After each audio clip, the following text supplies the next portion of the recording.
Salut les renards, c'est Foxpy et bienvenue dans ce 120e épisode de la playlist Algorithme en Python. Aujourd'hui, on va parler des Fibonacci Numbers, donc les nombres de Fibonacci.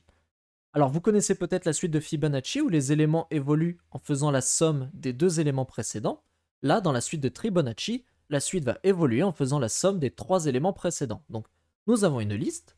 Le premier terme est égal à 0, le deuxième terme est égal à 1, le troisième terme est égal à 1, et pour calculer le quatrième terme, il suffit de faire la somme des trois termes précédents, donc 1 plus 1 plus 0, ce qui donne 2. Pour calculer le cinquième terme, on va faire la somme des trois termes précédents, donc 2 plus 1 plus 1, ça va donner 4. Pour trouver le sixième terme, donc qui est égal à 7, on va faire 4 plus 2 plus 1.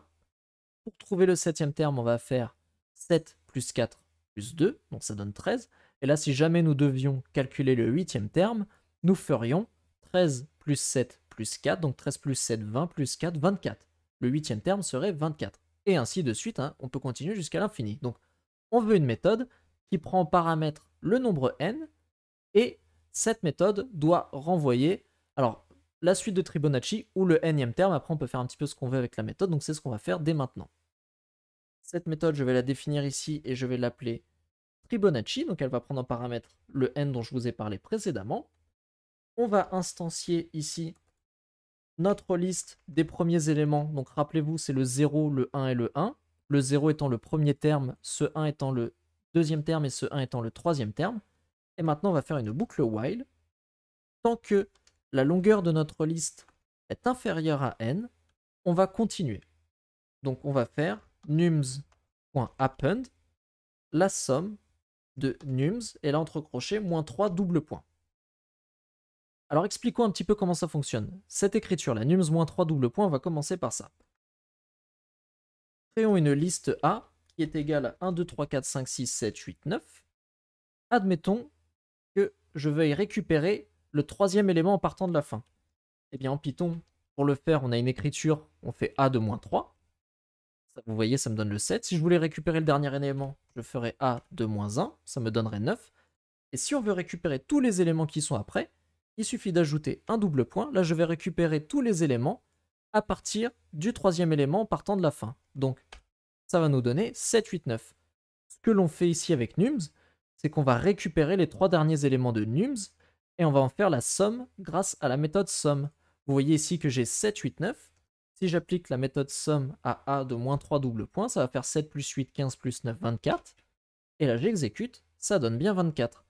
Donc à chaque fois, chaque tour de boucle, nous ajoutons à num la somme des trois chiffres précédents, grâce juste à cette simple écriture. Ça, je peux l'effacer. Maintenant, on peut renvoyer nums. Alors, là, on va avoir les n termes de cette suite de Fibonacci. Donc si je fais Fibonacci de 5, vous voyez ici qu'on a 0, 1, 1, 2, 4. Donc nous avons le premier terme, le deuxième, le troisième, le quatrième et le cinquième. En revanche, pour le moment, juste ça, il y a un petit truc à prendre en compte. Si je fais Fibonacci de 1, ça me renvoie ici toute la liste. Alors ce qu'on pourrait faire, c'est une petite condition. Si n est égal à 1, on va faire un return d'une liste contenant 0.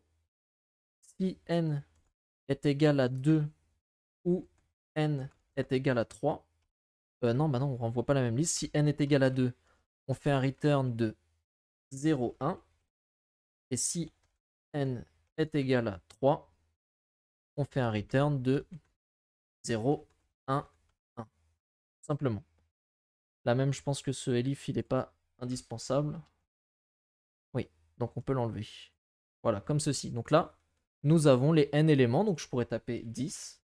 Et là, nous avons les 10 premiers éléments, donc 0, 1, 1, 2, 4, 7, 13, 24, 44, 81. Donc ici, les 5 premiers éléments, ici, les 5 derniers. Et comme la suite de Fibonacci, hein, vous verrez que cette suite évolue très très vite. On obtient très vite de très très très grands nombres, vous voyez. Hein. Au bout de 20 termes, on est déjà à 35 890, donc ça évolue pas mal. Donc je vous invite à vous amuser avec, hein, ça ressemble vachement à la suite de Fibonacci. Bien sûr, ce n'est pas la seule manière de coder cette méthode, donc si vous en trouvez une autre, eh bien, vous pouvez la partager en commentaire, et nous on se retrouve à très bientôt.